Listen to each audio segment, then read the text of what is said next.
everybody. Thanks for tuning in to Press Pause today. Aurora and I are really excited to talk about this topic in the Harry Potter franchise. Obviously, there's a lot of things going on with the Harry Potter franchise right now, and so to deviate from some of that negative stuff, we're just diving into the lore a little bit here today. So if you are a fan of Lord Voldemort, you're in for a treat today because we're going to be talking about the 7 most impressive magical feats that Voldemort accomplished in his time. So let's go ahead and jump into it. First off, we're talking about the making of 7 Horcruxes, okay? Now, while he was not the original creator of the Horcrux, that was Harpo the Foul. This is something that he really mastered, okay? So, obviously not the original creator, but, he took this to another level, creating 7 Horcruxes.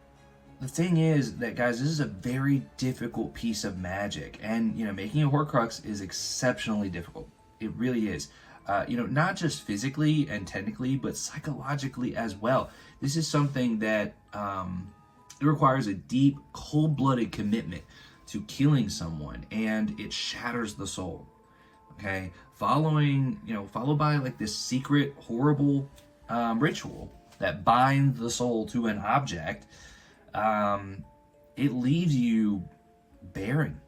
It leaves you severely emotionally detached from people, and when we think about Bellatrix, and we think about his relationship with Bellatrix and things like that, obviously she had something for him, and there was something there, but over time, as Voldemort created these Horcruxes, he became more emotionally detached, and this is probably why he is awkward.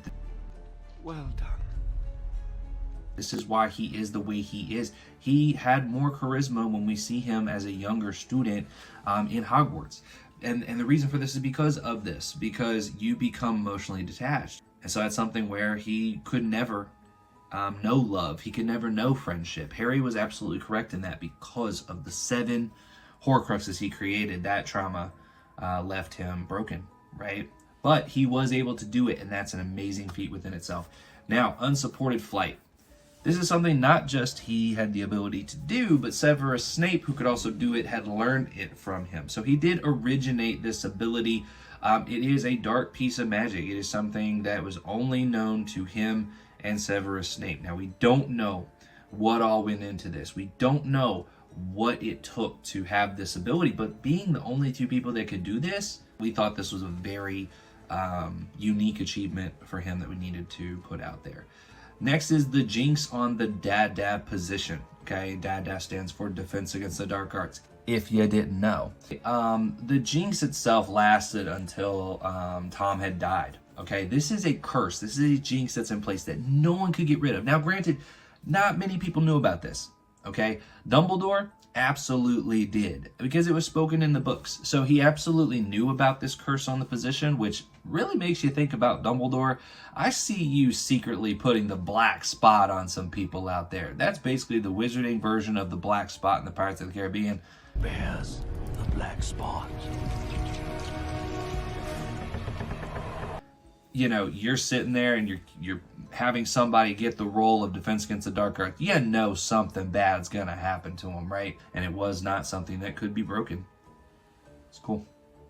Next up is the Necromancy and Fury Control. Now, you guys, if you didn't see inside the cave where they acquired the locket, this had 2 specific pieces of magic. The first one, like we said, the Necromancy and the Fury Control. Okay, he could reanimate the dead and control them. This was so unique to him. This was something that did require, some severe dark magic.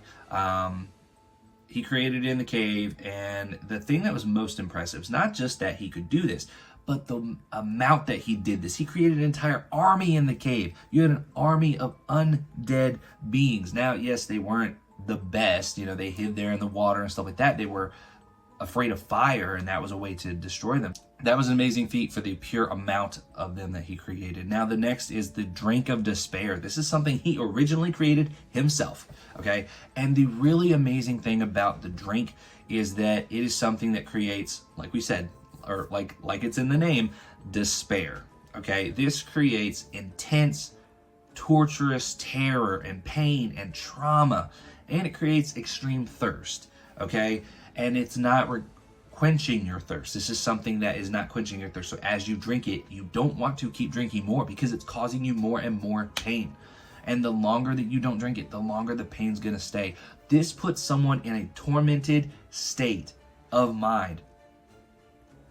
I mean, until they finish it. And they're probably unlikely to finish it unless someone forces it down their throat, like Harry had to do for Dumbledore. This is insane to me because when you look at Bellatrix and kind of what she did to the Longbottoms, this is a way of accomplishing that in a potion. You get somebody to drink this, they're destroyed mentally until they finish that potion. So if you get them to drink a little bit and throw the rest away or get rid of it, they're in a state of turmoil the rest of their life. This is a very deep, dark, seeded potion that he created himself. So really, really cool. Next is the transfiguration of the hand. Guys, he created a new hand for Peter Pettigrew, and that was really, really cool for us to see. Not just that, it was a reanimated hand that was functional for Mr. Pettigrew, Mr. Wormtail, but this had a embedded loyalty curse in it. And anytime that Peter Pettigrew swayed away from loyalty to Voldemort, this hand let him know it, and it ended up being the thing that killed him because he wasn't fully committed to Voldemort. He did sway in his loyalty to Voldemort, and that's what ended up ending him.